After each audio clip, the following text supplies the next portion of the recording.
Hello everyone and welcome to the Impact Play. We are your weekly source for the latest news, updates, discussions in the base that brings us out beyond than just gaming. We are not only blurring the lines between gaming, entertainment, sports, and music, we're even amplifying those voices and having their stories told here on the Impact Play. You can be a part of the live show experience over at twitch.tv / the Impact Play and by clicking on that notification bell so you will be notified when we do go live or later on YouTube or even on your favorite podcast platform. Just simply search for the Impact Play. However you consume your content, wherever you consume it, we are there. Join us on Patreon while silver recruits and above get the show ad free.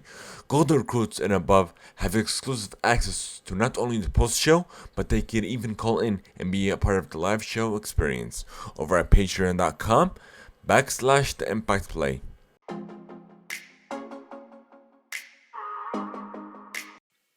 If you haven't heard about Anchor, you're definitely missing out. Give it a try. It's free and simple. Plus, you've got nothing to lose. You don't need the best equipment out there.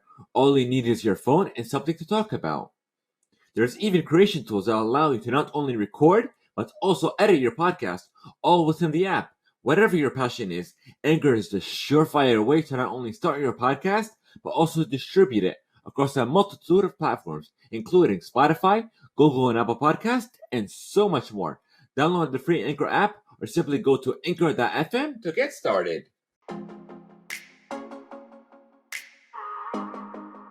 I'm your host Mohammed, otherwise known as It's Yago, and this is episode 101. We have a lot of news to discuss, so on the agenda we have the MTV Movie and TV Awards, plus the Billboard Awards.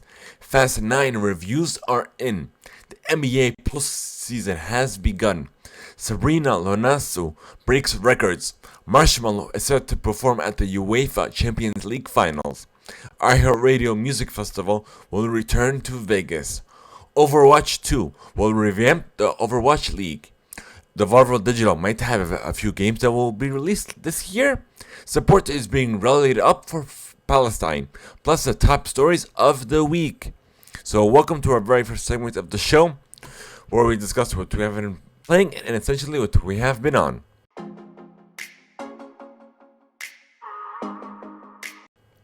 So, if you guys have been following the live playthroughs over at twitch.tv / the Impact Play, I've did my first playthrough of Aerial Knights Never Yield.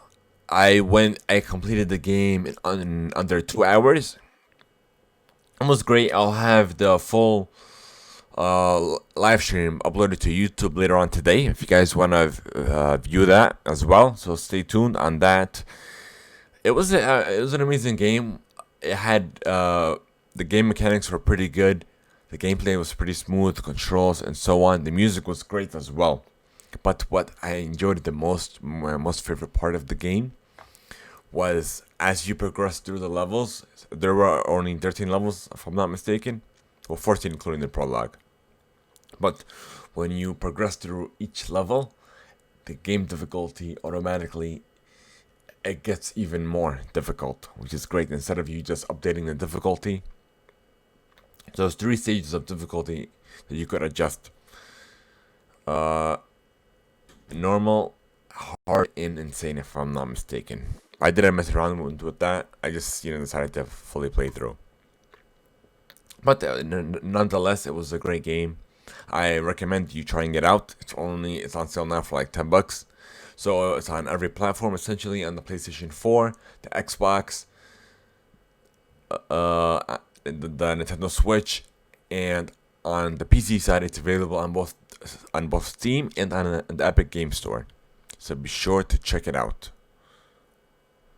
You won't be disappointed. So I guess with I want to continue playing through Resident Evil Village. I still have ways to go, and I've heard that it's not that long of a game, so I should push through it. I should be able to. Apex Legends, I hopped into it. It was great, and as soon as I as soon as I guess ended my playthrough of Apex Legends, I hopped into Rocket League, and that was great too. But these skins in Rocket League, that's what first pulled me back into it, and now I'm having a great time. With Fortnite, I didn't really enjoy it. I was just there just to be there. But with Rocket League, when I first started playing it with friends and so on, it wasn't my cup of tea. But later on, just recently, I've been having a great time. Simply put, on the entertainment side, I've been, I guess, finishing up with Tom Clancy's Without Remorse. It's still in progress, so once I complete that, I'll talk about that on the next show. But watching TikTok pulled me back into the CW. So the Arrowverse, which is Arrow, is what started it all. Arrow, The Flash, Legends of Tomorrow, Batgirl or Batwoman, if I'm not mistaken, Supergirl, and so on. And then Black Lightning. I just recently started watching The Flash yesterday. Season 6 is where I remember leaving off at. But it's great. I don't know why I stopped. But yeah, so without further ado, without further delay, we're going to hop into the news since we have a whole lot to talk about.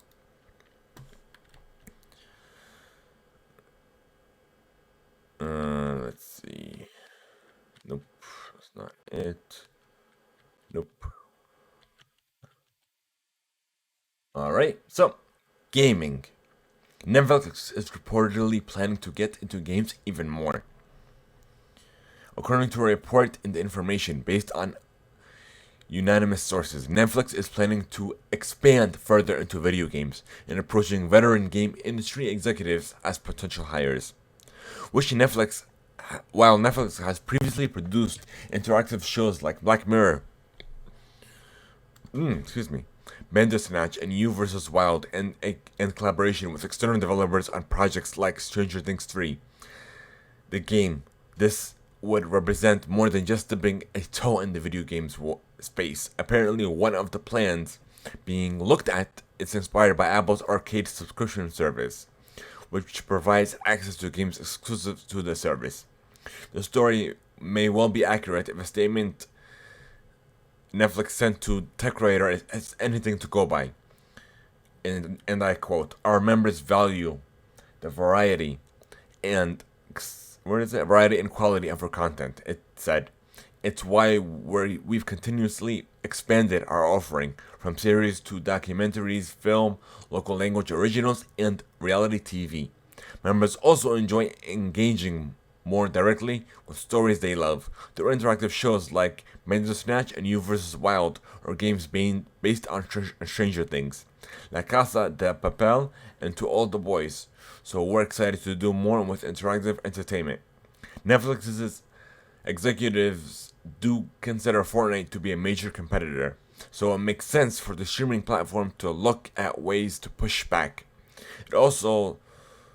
It's also gone all in on shows based on video games like Castlevania, Dota, Dragon's Blood, Detention, as well as forthcoming adaptations including animated versions of the Resident Evil, Tomb Raider, League of Legends, Magic the Gathering, and Dragon's Dogma, as well as a live-action Assassin's Creed series.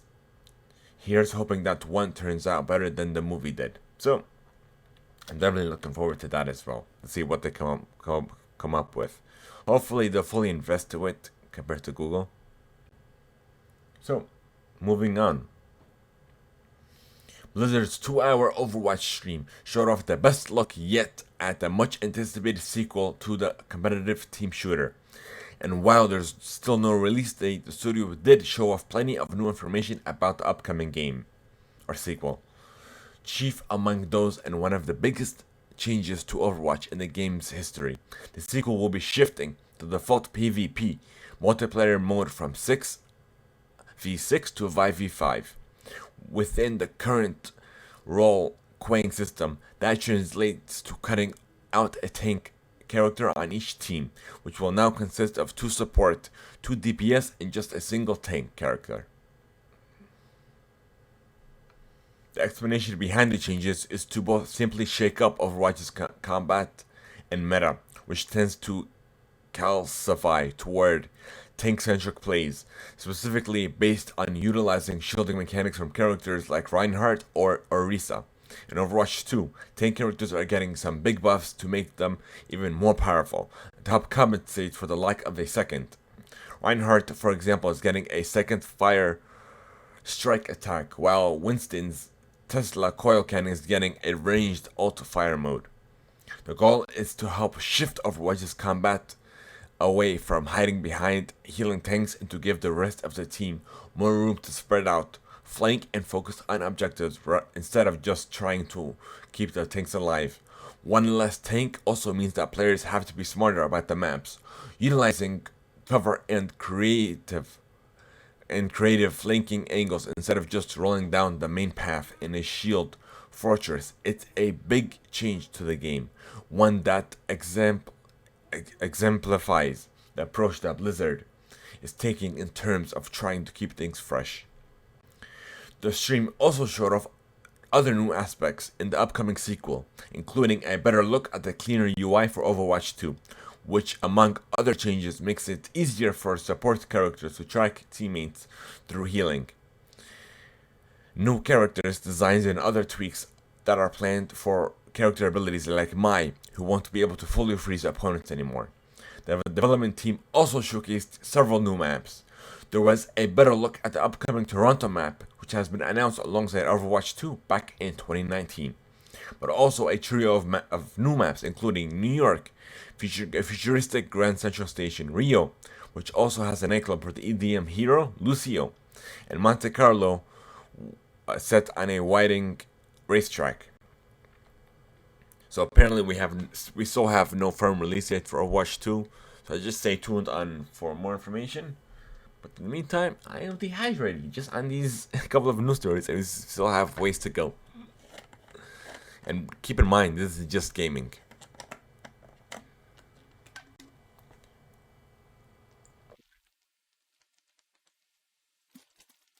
Oh wow, much better.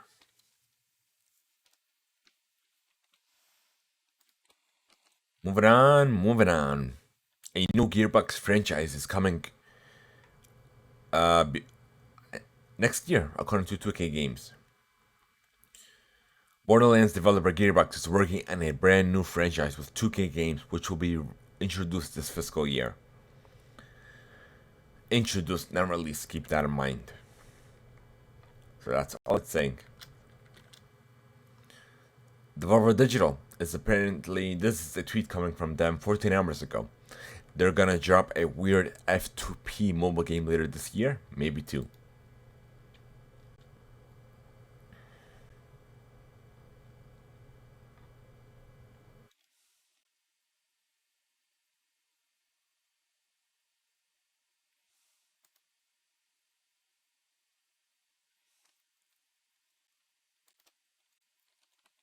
Alright, and here's another article coming from Nintendo Life.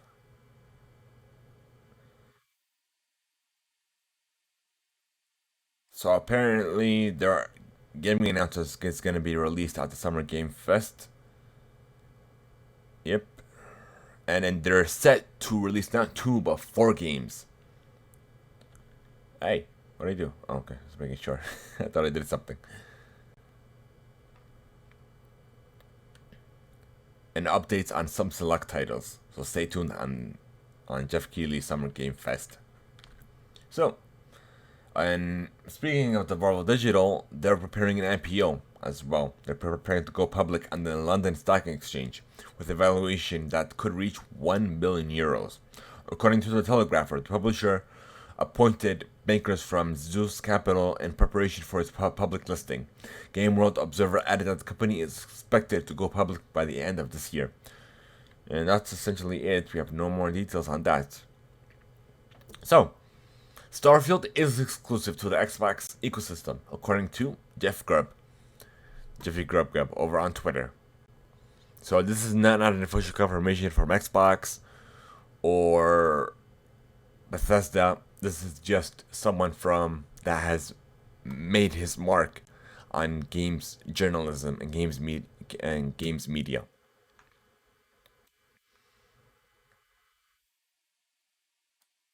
Next, I guess we're gonna go on to this Palestinian news. If you guys have been hearing about it in the past week or so, this couple of news stories are revolving around that. On Friday, a number of games industry media outlets posted stories informing their readers about how they can donate to charities to help Palestinians hurt by recent bombardment by Israel. By Monday morning, two of the largest such publications had taken the stories down. IGN was the first to post its collection of charity links, with a brief note beforehand stating Palestinian civilians are currently suffering in great numbers in Jerusalem, Gaza, and the West Bank due to the active Israel Palestine conflict. The story also features a graphic of a Palestinian flag next to the IGN logo. The story was pulled over the weekend, with IGN releasing a statement about the removal early Monday morning. We have a track record of supporting humanitarian efforts and charities across the globe. In the instant of our recent post regarding how to help civilians and the Israel-Palestinian conflict. I don't know what's wrong with me today. I'm like stuttering all over. Give me a moment.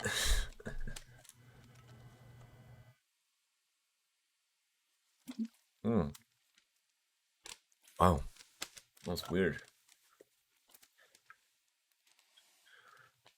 With a track record of supporting humanitarian efforts and charities across the globe, in the instance of our recent post regarding how to help civilians in the Israel Palestinian conflict, our philanthropic interest to help those in need was not in line with our intent of trying to show support for all people impacted by tragic events. By highlighting only one population, the post mistakenly left the impression that we were politically aligned with one side, quote unquote. That was not our intention, and we sincerely regret the error. GameSpot owned Games Informer posted its own story on Saturday, with charity links prefaced by a statement about the crisis, saying as violence escalates throughout the region with the Israel army raising the threat of war, Palestinian civilians are suffering, numerous lives have been lost, people are injured, and families are being evicted from their homes in Gaza, Jerusalem, and even the surrounding areas. As of this writing, it too has been removed, with the URL returning a 484 error. GameStop representative did not immediately return a GamesIndustry.biz request for comment. Now everyone has backed off the original statements of support. GameSpot posted its own story Saturday morning, and it remains up as of this writing. Likely, Kotaku's Saturday article remains up, and we're gonna even go to Kotaku's articles next.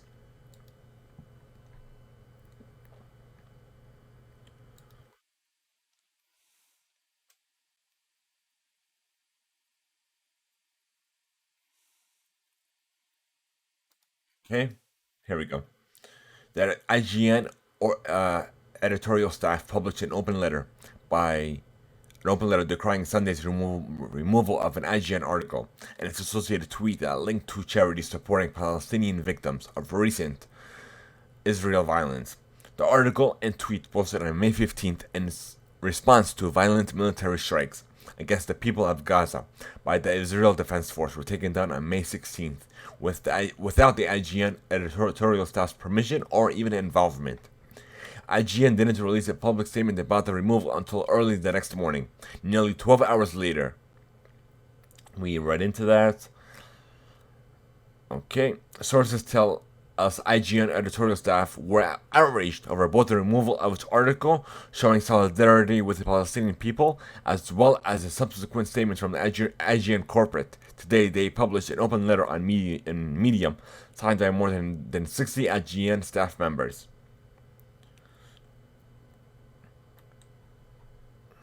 Oh wait, we already have it here. In the letter, IGN staff said they were appalled by management's decision to subvert our editorial our editorial autonomy and remove our post directing aid to the Palestinian civilians currently suffering a humanitarian crisis in Gaza, the West Bank, and Jerusalem. The letter called management's removal of the article a clear instance of corporate overreach that demonstrated blatant disregard for the most basic standards of journalism, integrity, and editorial independence. The letter continues. And I quote, we feel that the decision to remove the original article and social posts, as well as the subsequent statements from management, is not only actively harmful to IGN's public reputation and its employees, but also highly disrespectful to much of its content team and broader staff. The statement inaccurately ascribes the retraction to those across IGN rather than our members of our upper management team who made that decision, giving a public impression that the decision was made by the editorial staff, despite this being a choice we did not make collectively and which many of us do not agree with. Importantly, we feel the latest statement dangerously turns that was a matter of supporting innocent civilians facing a humanitarian crisis into a harmful case of both sidesism. Helping children and civilians harmed by the horrors of war should not be controversial, no matter who the two sides are, and it's in keeping with IGN's ongoing efforts to highlight causes that are important to our team, such as support for Black Lives Matter last year and a more recent celebration of AAPI Heritage Month, and joining the call to end AAPI hate. The victims were here deserve the same support.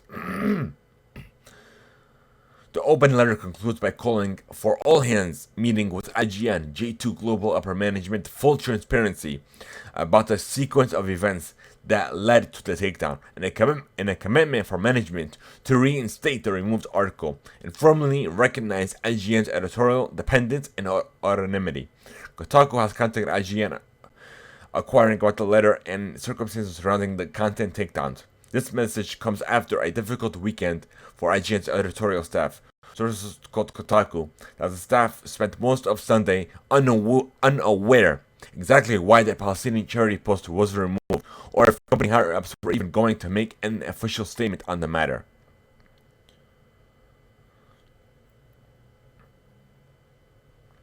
So my take on this is that the conflict, or it's not even really a conflict, it's a one-sided conflict, because this has been going on since over 70 years, since 1948, if you guys were to do your research.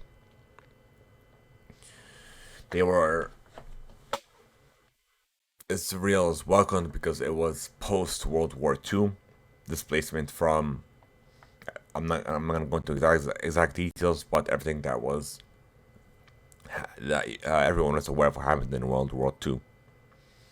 They were welcomed, and they slowly pushed out the Palestinians with their illegal settlements, with their,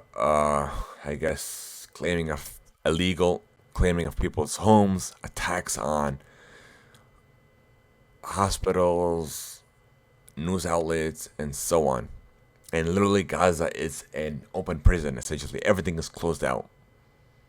And this was going on for years. So they're like under siege, essentially.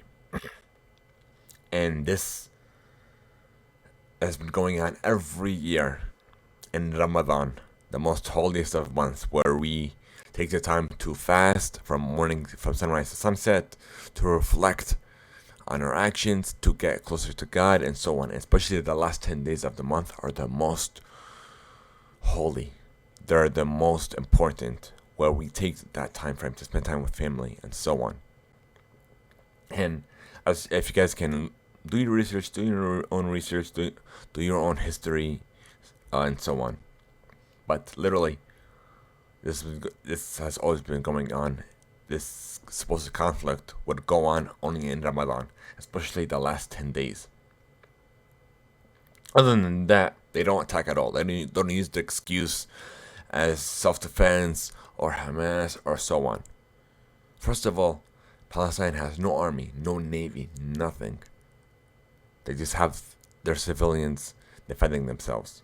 While Israel has a world power, has the most, I'm trying to think of that word, has the most advanced missile defense system in the world. And they're complaining about Hamas, rockets, and so on. Come on, of course they're gonna defend. Palestinians are gonna defend themselves. And keep in mind, Palestinians are not just Muslims. There are multiple religions based in Palestine: Christianity and Judaism as well. I can't speak. So it's not just a Muslim-sided thing. No, it's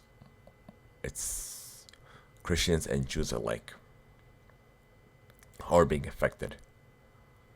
And as you all saw in protests worldwide, it was Christians, Jews, and Muslims alike rallying together in support for Palestinians. It's just Zionism and illegal colonialism that's against every worldwide. It's illegal essentially. Out the world, but no one's been doing a thing.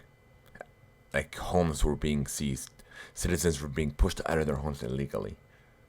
And literally, as soon as a ceasefire was made into effect, a couple of days later, they raided the most holiest sites in the world as people were praying inside of the Jerusalem Mosque, Al-Aqsa. So, do your own research, and hopefully your eyes will be open as well to what's really going on and what's been going on for years. Not just it's just that it's being made more, and everyone's having everyone's having cameras, everything's being recorded, live streamed, and so on. That's all it is. Awareness is just everything's being brought to light essentially. Imagine everything else that wasn't being recorded. Keep that in mind. So we rally support for the Black Lives Matter as well as anti-Asian hate movements as well. So this should be no different. Alright, so moving on. Rainbow Six Siege, we have a new operator that's been unveiled, Thunderbird. The upcoming season brings not only a new operator, but also an extensive casual geared rework of Revila and various quality of life adjustments to the game. And she's expected to release this June.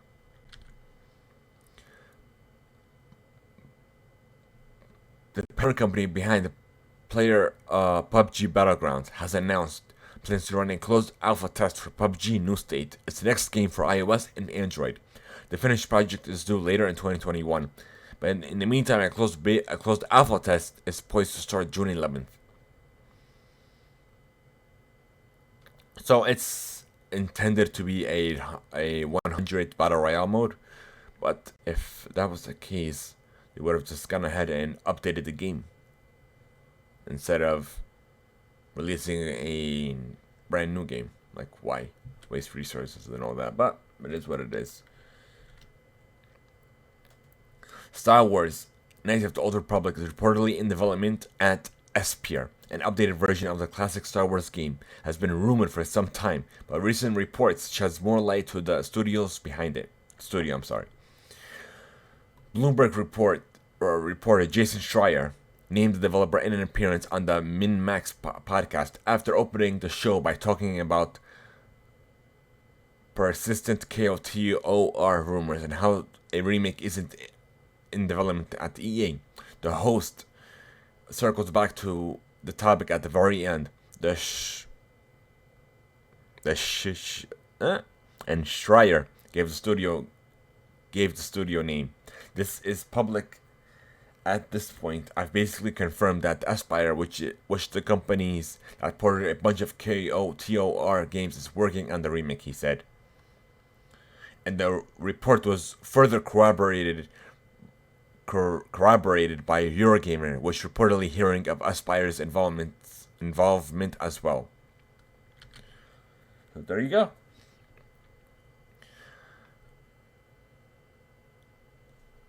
Okay. Oh, I forgot to move this over. Okay.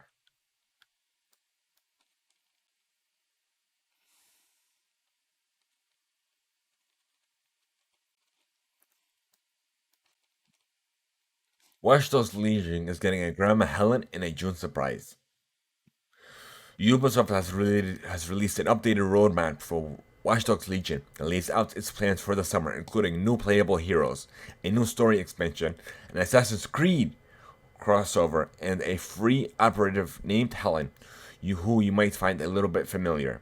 The next big update was originally expected to launch in late May, but Ubisoft has elected to hold it until June 1st in order to ensure developers have sufficient time to pull its this bright pieces together. I'm really excited about this crossover as well.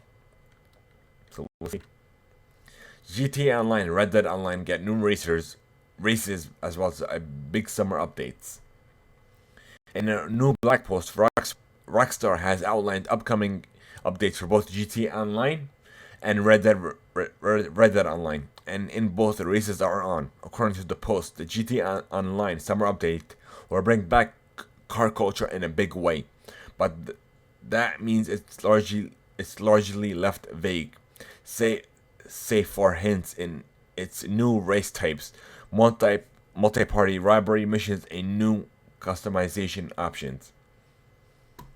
Ahead of the bigger update, Rockstar will introduce eight new stunt races on May 27th, as well as seven new areas of deadline soon after. For anyone who missed it previously, the Tron Bike Shatara will make a reappearance, and survival mode will also take place at new locations throughout Los Santos and Blaine County. Players online are referring to the upcoming update as a potential Tuners and Outlaws kind of update, referencing a fan-made trailer from 2016 for a fictitious racing-focused update, which ultimately never made its way into the real game. Wow. All right, moving on. So we have a couple of little updates as well as some VR updates as well. So stay tuned.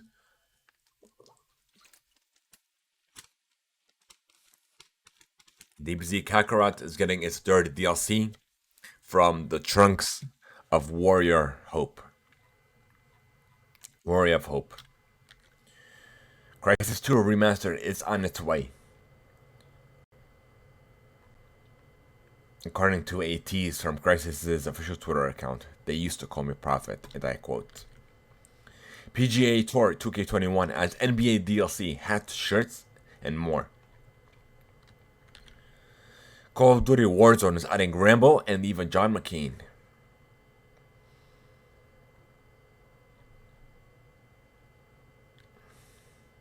As well as a new game mode called Power Grab, new weapons, and kill streaks. Resident Evil Infinite Darkness is coming to Netflix this July. This is kind of an entertainment thing, but I don't know why I didn't organize it. July 8th. We have a new trailer for Psychonauts 2, which gives fans a small glimpse into the long-awaited sequel.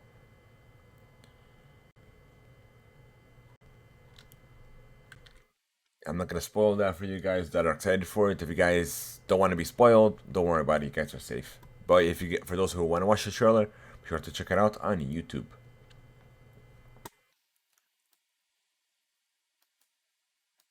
As you all know, the Summer Games Fest will begin in more than 2 weeks. So on June 10th, it will go live. Kick off on Thursday. So Fortnite also has, the NBA has also another crossover with Fortnite.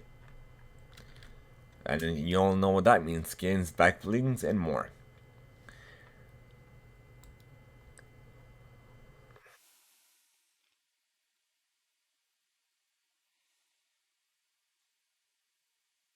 Uh,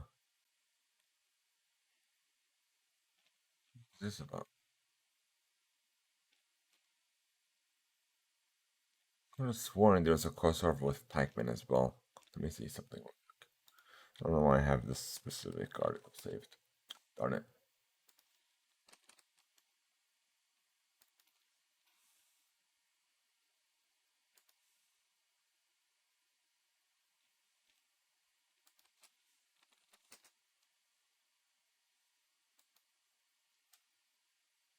Oh, it was a music video.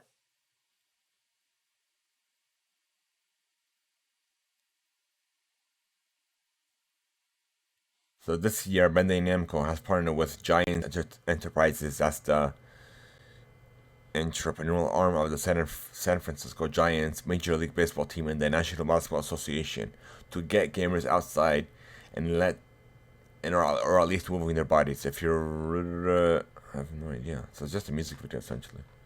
That's it.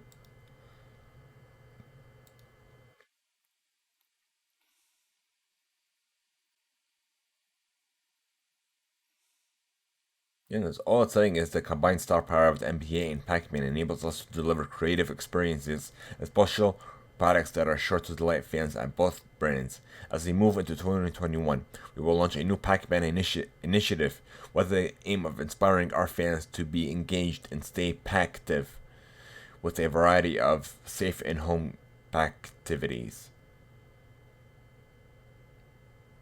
So, let me see. The NBA inspired content within the Pac-Man mobile title. Yeah, essentially you're getting like in-game content. That's what I figured. And who knows what else they have in store.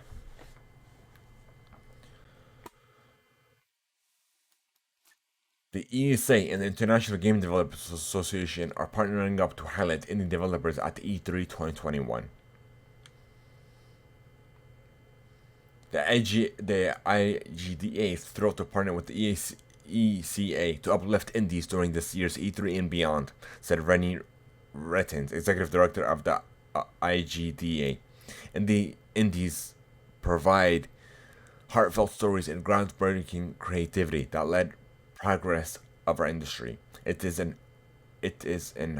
honor to help indies onto the grand stage for the first time so they can share their efforts and inspiration worldwide. We are imagining E3 in a variety of ways, and part of that is engaging with indie developers by offering opportunities to help highlight them and their work on a global stage, said Stanley Pierre Louis, president and CEO of the ESA. Indie developers are a critical part of the video games industry, and we're thrilled to expand our offerings to create opportunities to showcase their work worldwide. Wow.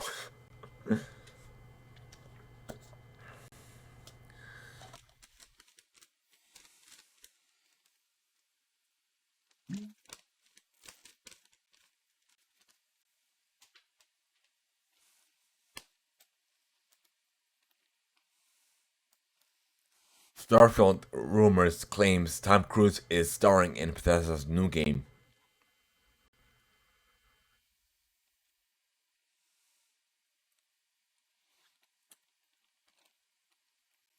So I was just referring to a tweet from Bethesda that they're interested in bringing Tom Cruise on. Who knows if that's official or has any weight. So moving on. Grand Theft Auto 5 PS5 and Series X release date is set for November. Warner Brothers Media is to join with Discovery in a $43 billion deal. IGN Entertainment Julia Alexander has reported that the deal will include some parts of the Warner Brothers Interactive Entertainment business, but not all of them. The W Games website lists 11. That's all it does. So we have no idea what this specific studios are being acquired or anything specific in that deal. So we just have to wait for official confirmation from either. All right. So the release date for the PJ5 PlayStation 5 shoes have been pushed back to June. June 17th, if I'm not mistaken. All right. The HTC Vive Pro 2 is a 5K VR headset. The company's first. With this 2.5K panels combined. The Vive Pro 2 displays a total of 4896 by 2648 pixels. By comparison, the Valve Index has only a 2880 by 1600 total resolution, and the HP Reverb G2 is the sharpest mainstream option with 4320 and 2160 pixels. The only other virtual reality headset that even tried to approach that level of resolution are the Pimax 5K Super and Pimax Vision 8KX. Snap is buying its AR display supplier for more than 500 million. Wave Optics.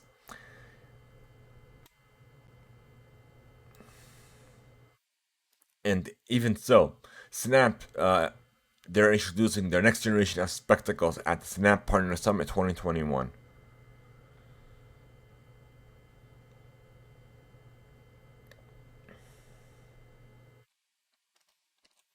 All right. So VR locomotion device that they can move attracts 350K in pre-order campaign. Mecha Dodo simulation games. Why is it like this? Okay, that's much better. The Singapore-based startup behind the upcoming PC VR headset, Gear, announced that its hip-based VR Motion device Decamove has generated over $350,000 in sales over the course of its month-long pre-order campaign. Decamove is set to support Steam VR-compatible headsets including the Valve Index, Oculus Rift S, Oculus Quest via the Link, HP Reverb G2, HTC Vive Pro and Pro, HTC Cosmos, Samsung Odyssey, and Gear 1. This little accessory allows you to navigate with your body, freeing your hands for interaction and your head to spectate around freely. The company says its website, the hip-based navigation is natural. It brings immersiveness to the next level and also helps to reduce motion sickness. It contributes to the overall exposure of your in-game character and will send haptic feedback when you get hit. So the No Man's Sky, Into the Radius, and Wrench is among the first VR games to support DLSS, including Wrench and even Into the Radius will take advantage of that technology.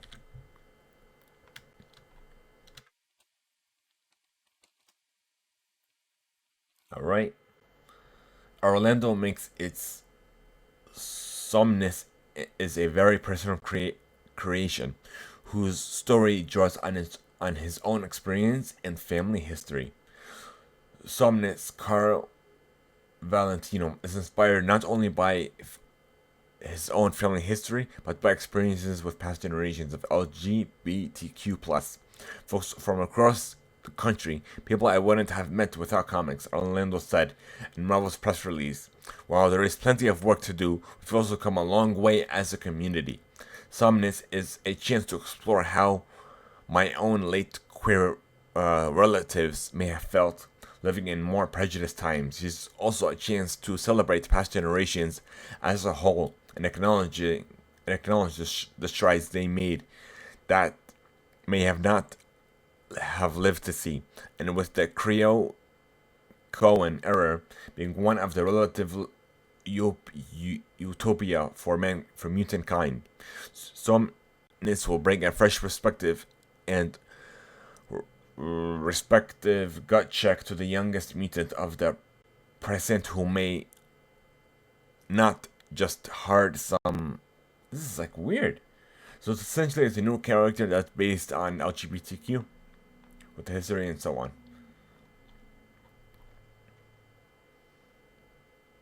And the character was designed by Luciano Vascio. So, moving on. Microtransactions have been a lucrative market within video games, and sensing an opportunity to spin that idea off into its theme parks. Oh wow. Give me a second, folks. I'm really dehydrated today.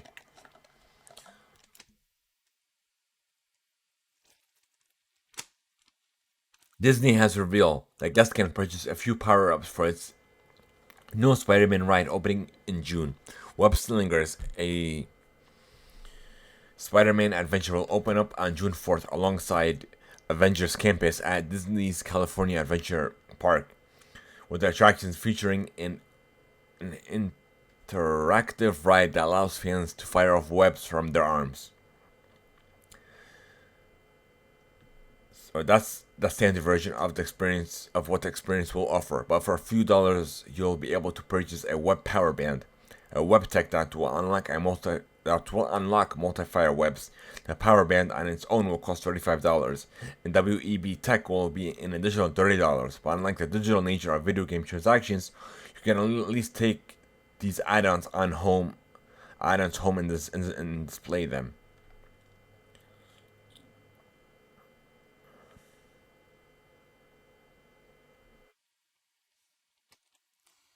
All right, so we're gonna be moving on to entertainment. If I find it, wait, do I have it? It's music, sports. Oh, here it is. Okay. Snake Eyes G.I. Joe Origins. We got our first trailer and our first look of the origin story, and it's set to release this October 23rd.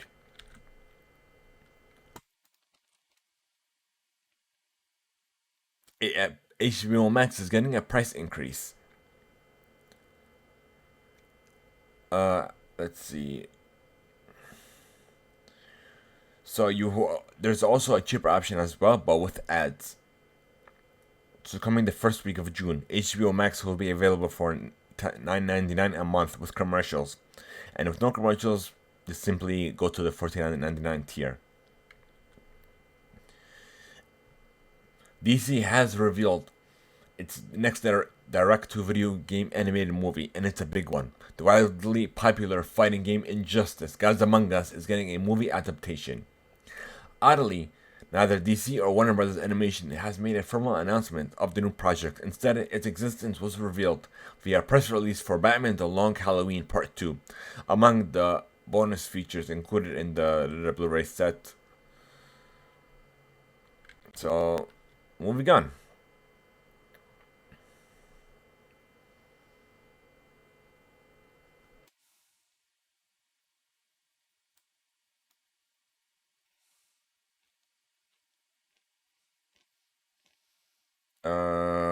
So there's a new Batman animated series from J.J. Abrams and Matt Reeves coming to HBO Max.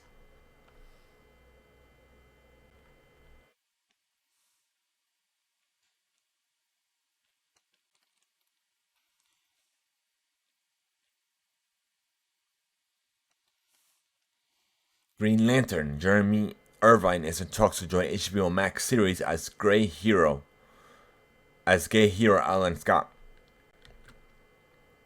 Arnold Schwarzenegger's Spy Adventure series has been ordered by Netflix, and also a Skydance TV show will star Monica Barbaro. The Batgirl movie has just added two Bad Boys directors. El Arbi and Fala directed Fala will direct this new movie. AT&T's direct. Did we do this? No, I think so. Hold on. No, I didn't. Okay, early morning, AT&T announced a sudden change in direction. It reached an agreement with to spin off Warner Media, the conglomerate of Warner Brothers, HBO, CNN, DC Comics, and more, into a new company to be merged with Discovery. While Discovery's roster of the Cooking Channel, Travel Channel, Food Network is a whole lot less exciting than Warner Media's lineup of Batman, Harry Potter, Game of Thrones. The combined company brings together the components needed to build a new streaming giant, and it's already clear that this new Discovery Warner Brothers hybrid has Disney in its sights. And if you're an HBO Max subscriber, look forward to all eight Harry Potter movies that will come to the streaming platform in June.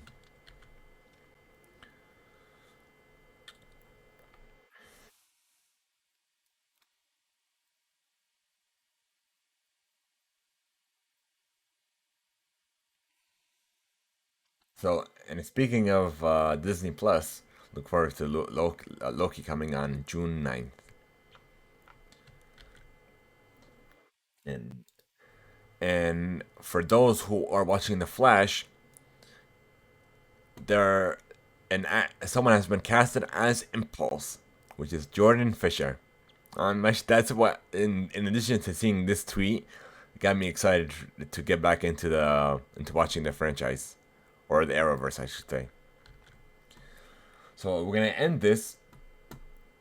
Actually, hold up. We didn't even go into this. Okay, we missed one. Fast and Furious 9 reviews are in, and they're calling it the biggest and wildest movie yet. Variety. Sometimes when you least expect it, it's a successful franchise will essentially morph into different series over time. The Mission Impossible films became Bond films. The Fast and Furious films became Mission Impossible films. But Fast 9 isn't construction around an exciting mission.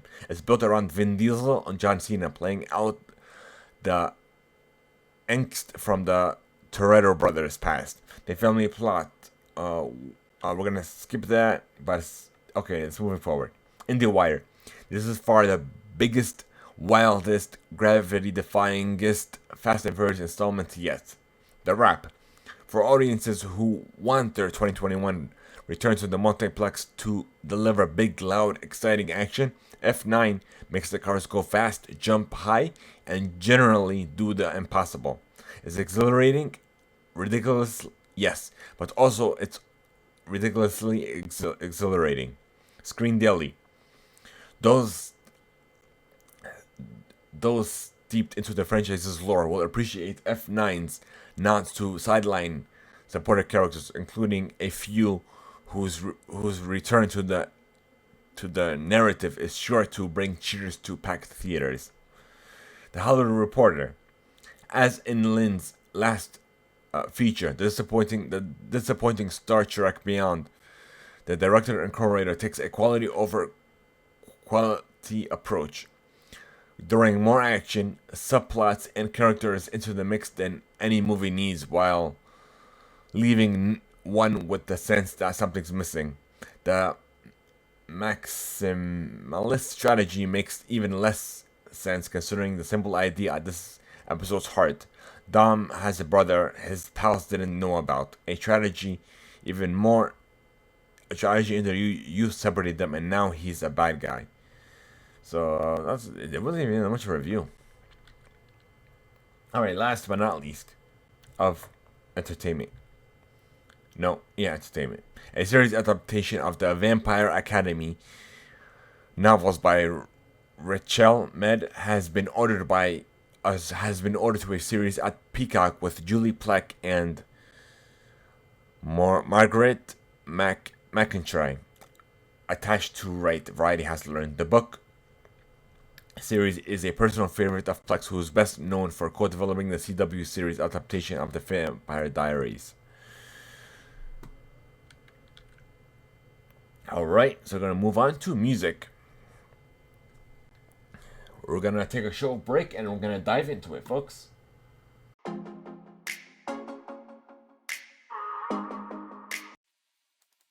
Welcome back, folks. We're going to move on to sports.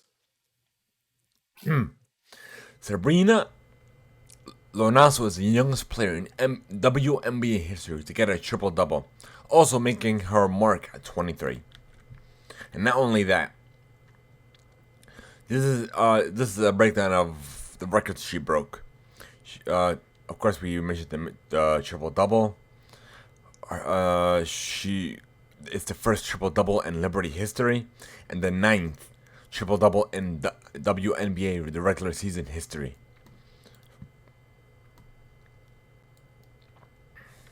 So kudos on her. NBA Summer League returns to Vegas in August. It will take place August 8th through the 17th. So I'm definitely looking forward to that.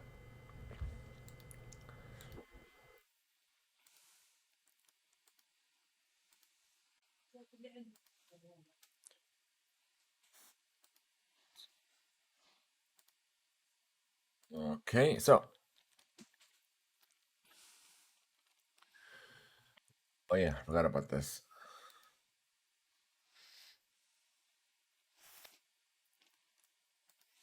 We're gonna go into the NBA postseason, I guess. Now this is where people start focusing on the NBA, or say that the majority of people. And I believe it started May 19th, Wednesday. So the Grizzlies beat the Spurs 100 over 96, and the Lakers barely beat the Warriors 103 over 100.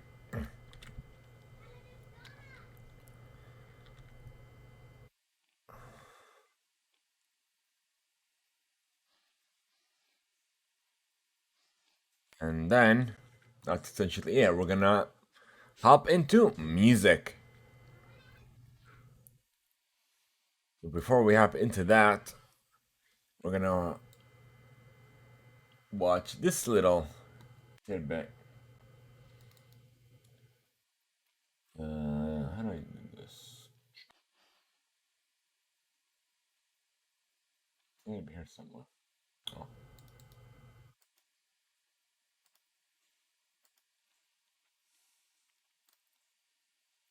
Eh. Oh yeah, I didn't realize I hit the transition button. Okay, sorry about that, folks. What to expect at the billboard? Let me hold on. Let me get rid of this ad first.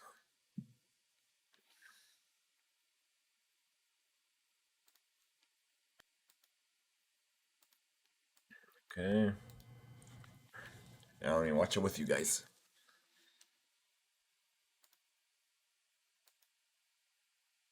And oh, I see.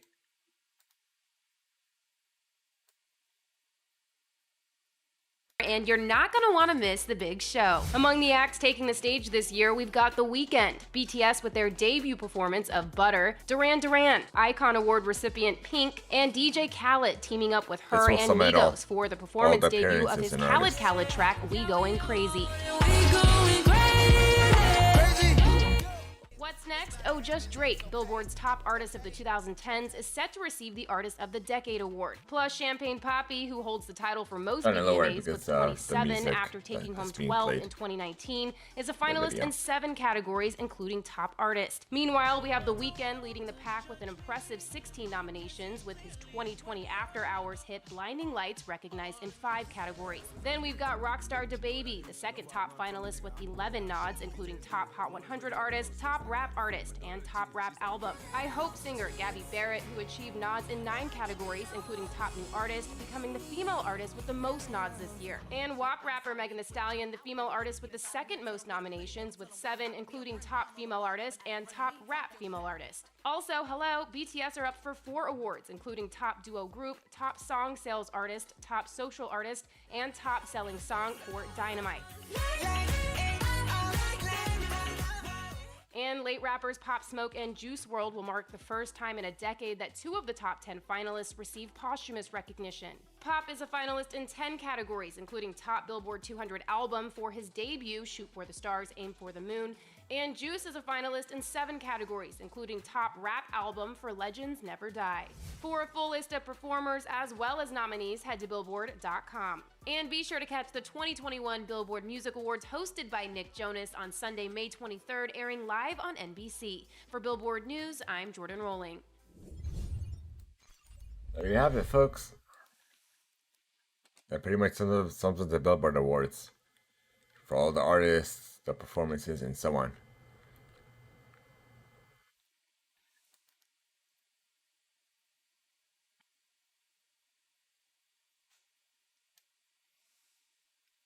And speaking of DJ Khaled's, his new Body in Motion music video is out now.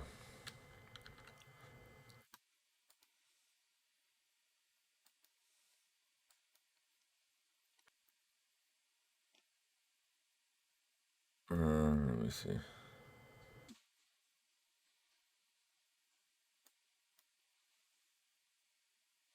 Okay, so we have the winners of the MTV Movie and TV Awards show. Okay, so first we're gonna go into special recognition. Scarlett Johansson, as well for the Generation Award, and Sasha Baron Cohen for the Comedic Genius Award. So best movie, To All the Boys, Always and Forever. Best show, WandaVision. Best performance in a movie, Chadwick Boseman, My Renai's Black Bottom. Best performance in the show, Elizabeth Olsen, WandaVision. Best hero, Anthony Mackie, The Falcon and the Winter Soldier. Best kiss, Chase Stokes and Madeline Clean from Outer Banks.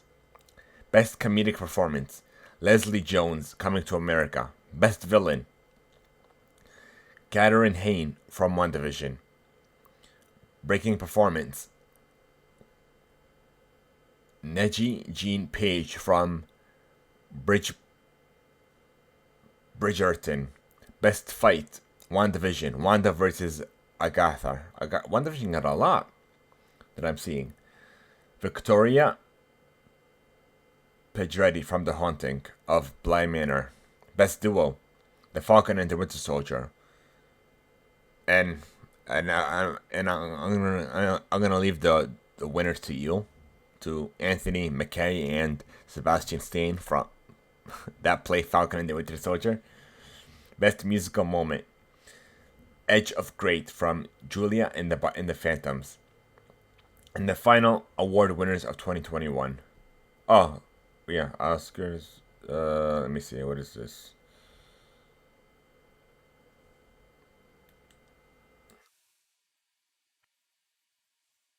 No. Okay, no, you're good. I don't know why the heck they showed this. It's just recommendations for other awards. Now award ceremonies like the Oscars, Golden Globes, and so on. Okay. Yeah, we already looked at this. Marshmallow is set to perform at the UEFA Champions League finals.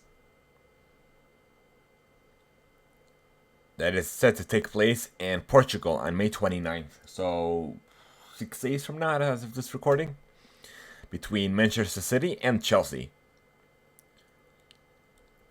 I'm definitely looking forward to his performance. And we're gonna not really gonna end this, but here we go. Let me see something. Pink. iHeartRadio Music Festival will return to Las Vegas on September 17th and 18th.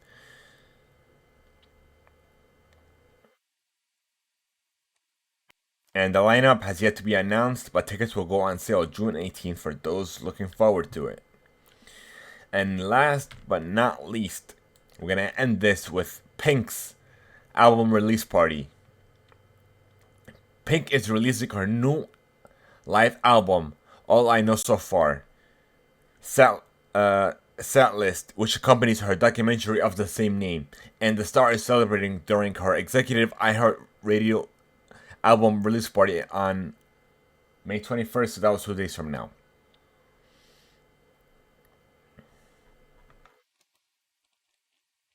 Alright. So, if you guys want to send us reader mail, here's how.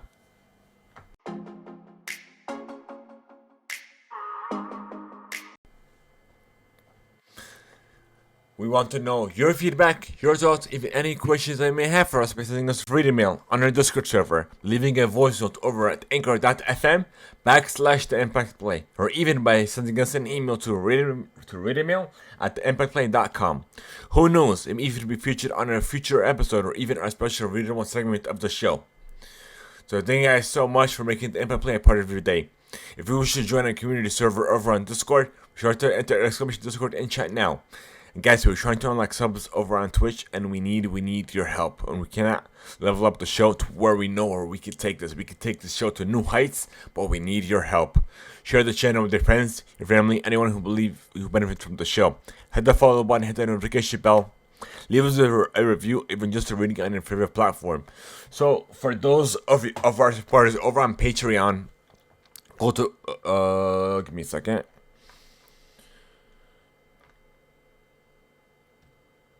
gold recruits and above will have access to the post show. So I'll see you all there at patreon.com/TheImpactPlay.